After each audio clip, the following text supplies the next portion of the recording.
নমস্কার বন্ধুরা, কেমন আছো সবাই? আশা করছি সবাই অনেক ভালো আছো। আজকে আরেকটি নতুন রেসিপিতে তোমাদের সকলকে স্বাগত। আজকে আমি বানিয়ে দেখাবো মুচমুচে জিলেপি।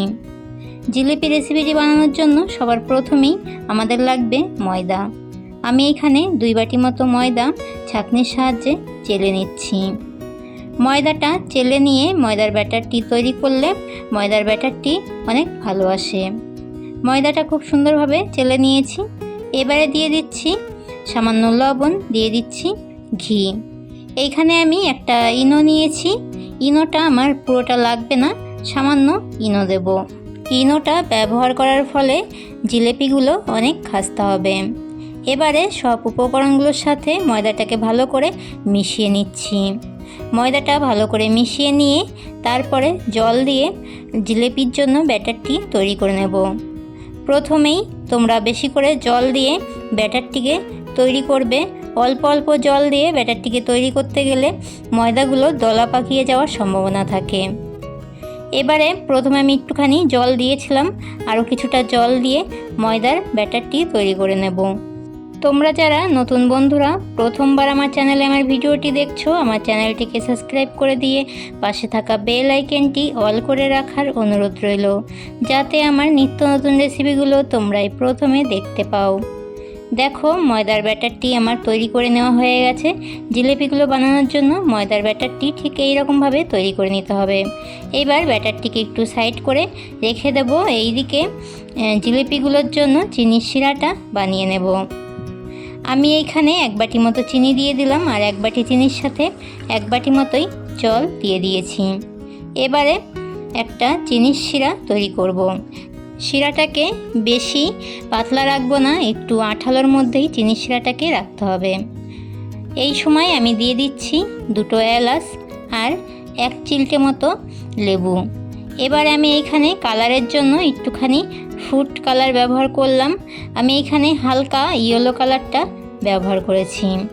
একদম সামান্য পরিমাণে আমি কালারটা দিয়েছি, তাতেই দেখো কতটা কালার হয়ে গেছে। জিলিপিগুলোর জন্য চিনির শিরাটা রেডি। তোমাদেরকে এই যে দেখিয়ে দিচ্ছি।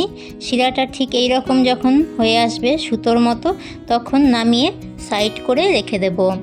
এবারে জিলিপিগুলো বানানোর জন্য যেই ব্যাটারটি তৈরি করেছিলাম, ব্যাটারটিকে একটা নজলের মধ্যে ভরে নিচ্ছি। এখানে এই নজলটা আমি বাড়িতেই বানিয়ে নিয়েছি। আর তোমরা চাইলে এইখানে যে কোনো সুজি হোক কিংবা লবণের প্যাকেটের সাহায্যেও কিন্তু সেম একইভাবে জিলিপিগুলো বানিয়ে নিতে পারবে। নজলের মধ্যে ব্যাটারটি ভরে নিয়েছি, ঠিক এই রকমভাবে ব্যাটারটি পড়বে। এবারে জিলিপিগুলো ভেজে নেওয়ার জন্য কড়াইতে দিয়ে দিচ্ছি সাদা তেল। তেলটাকে গরম করে নিয়েছি। আমি এইখানে একটুখানি ব্যাটার দিয়ে তোমাদেরকে দেখিয়ে দিই। ব্যাটারটি যখন এরকম উপরে ভেসে উঠবে তখনই বুঝে নিতে হবে জিলিপিগুলো ভাজার জন্য তেলটা রেডি। তেলটাকে একদম মিডিয়াম আঁচে করে এইভাবে জিলিপিগুলো ভেজে নেবে। দেখো কত সুন্দরভাবে জিলিপিগুলোকে আমি গোল করে নিচ্ছি। তোমরাও ঠিক এই রকমভাবে জিলিপিগুলোকে গোল করে নেবে, কোনো অসুবিধাই হবে না।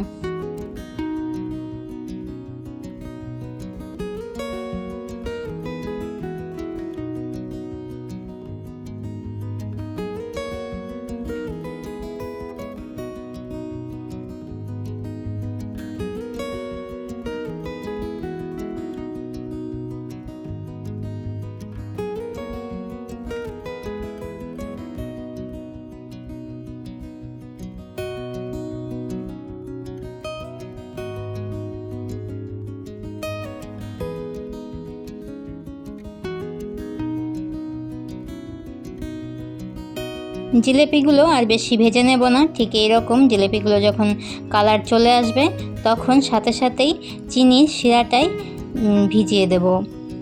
গরম থাকতে থাকতেই জিলিপিগুলোকে চিনির শিরার মধ্যে এইভাবে ভিজিয়ে নিতে হবে। চিনির শিরার মধ্যে দিয়ে 1 থেকে 2 মিনিট মতো এরকম উল্টে পাল্টে নিয়েই জিলিপিগুলোকে তুলে নেব। সেম একইভাবে বাকি জিলিপিগুলোকেও আমি বানিয়ে নেব।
আমি এইখানে বড় ছোট সব রকম জিলিপি ভেজে দেখিয়ে দিলাম। এবারে আমি এই জিলিপিগুলোকে বাটির মধ্যে রেখে উপর দিয়ে চিনির শিরাটাকে দিয়ে দিচ্ছি। আমার এইখানে চিনির শিরাটা একটু কম হয়ে গেছে, সেই জন্য শেষবারেরটা আমি এইভাবে বাটিতে করে দিয়েই জিলিপিগুলোকে ডুবিয়ে নিচ্ছি। এইভাবে বাড়িতে জিলিপি বানানো কোনো ঝামেলাই নয়। তোমরাও কিন্তু এইভাবে খুব সুন্দর জিলিপি বাড়িতেই বানিয়ে নিতে পারবে। আমার এইখানে সব জিলিপিগুলো বানিয়ে নেওয়া হয়ে গেছে। এবারে তোমাদেরকে আমি একটা জিলিপি ভেঙে দেখিয়ে দিচ্ছি। জিলিপিগুলো কুরকুরে হয়েছে অনেক, আর জিলিপির ভেতরে চিনির শিরাটা কত সুন্দরভাবে ঢুকেছে। আজকের মতো এতটাই। আবারও দেখা হবে নতুন আরেকটি রেসিপির সাথে আগামী দিন। তোমরা সকলে অনেক অনেক ভালো থাকবে। সকলকে টাটা।